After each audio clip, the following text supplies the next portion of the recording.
Hi my dear students, ಈ ಕ್ಲೂಗಳನ್ನು ನೋಡಿಕೊಂಡ್ರೆ ಏನಾಗುತ್ತೆ ಅಂದರೆ ನಿಮಗೆ ಈಸಿ ಆಗುತ್ತೆ ಪ್ರಾಫಿಟ್ ಆ್ಯಂಡ್ ಲಾಸ್ ಅಪ್ರೋಪ್ರಿಯೇಷನ್ ಮಾಡೋದಕ್ಕೆ.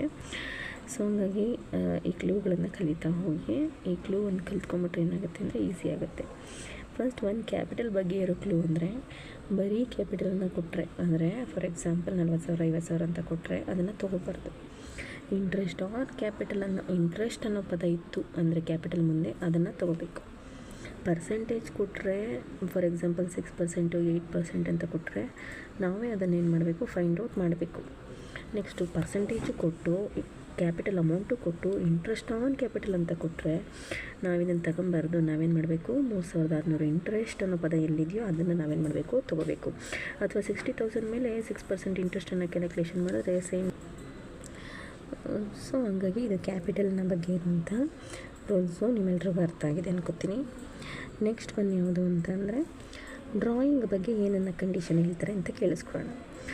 Drawing same as it is capital ಥರನೇ, ಬರೀ ಡ್ರಾಯಿಂಗ್ ಅಂತ ಕೊಟ್ಟರೆ ಫಾರ್ ಎಕ್ಸಾಂಪಲ್ ಡ್ರಾಯಿಂಗ್ ಅಂತ ಹೇಳಿ 20,000 30,000 ಅಂತ ಕೊಟ್ಟರೆ ಅದನ್ನು ತೊಗೋಬಾರ್ದು.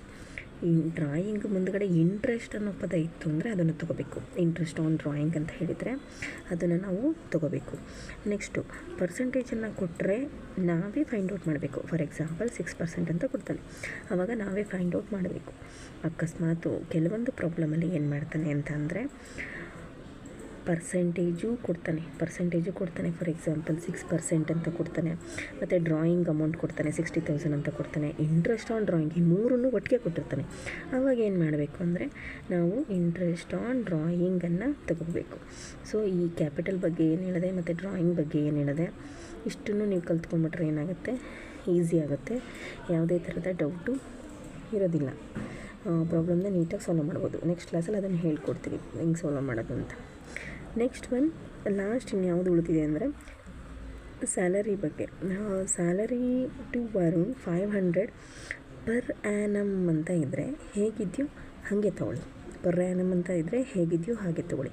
ಇಫ್ ಇನ್ ಕೇಸ್ ಏನಾದರೂ ಸ್ಯಾಲರಿ ಟು ವರುಣ್ 500 PM ಅಂತ ಕೊಟ್ಟಿರ್ತಾನೆ, PM ಅಂದರೆ ಪರ್ ಮಂತ್ ಅಂತ ಕೊಟ್ಟಿರ್ತಾನೆ. ಪರ್ ಮಂತ್ ಅಂತ ಕೊಟ್ಟಿದ್ರೆ ಏನು ಮಾಡಿ ಅಂದರೆ 8 12 ಮಾಡಿದ್ರೆ 6,000 ರೂಪಾಯಿ ಆನ್ಸರು ಬರುತ್ತೆ.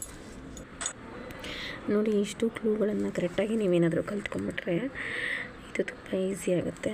ಇದರಲ್ಲಿ ಕ್ಯಾಪಿಟಲು, ಡ್ರಾಯಿಂಗು, ದೆನ್ ಸ್ಯಾಲರಿ ಇಷ್ಟು ಬಂದರೆ ಇದಿಷ್ಟೇ ಕ್ಲೂಗಳು ಬರುತ್ತೆ, ಬೇರೆ ಯಾವುದೂ ಬರೋದಿಲ್ಲ. ಸೊ ಹಾಗಾಗಿ ಇಷ್ಟು ಕ್ಲೂಗಳನ್ನು ಕರೆಕ್ಟಾಗಿ ಕಲ್ತ್ಕೊಳ್ಳಿ. ಮತ್ತು ಯಾರು ಕನ್ನಡ ಮೀಡಿಯಮಲ್ಲಿದ್ದಾರೋ ಅವ್ರಿಗೆ ಇದೇನಾಗುತ್ತೆ, ತುಂಬ ಯೂಸ್ಫುಲ್ ಆಗುತ್ತೆ.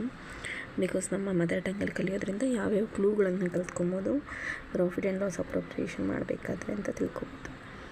ಚಾನಲ್ ಸಬ್ಸ್ಕ್ರೈಬ್ ಮಾಡಿ.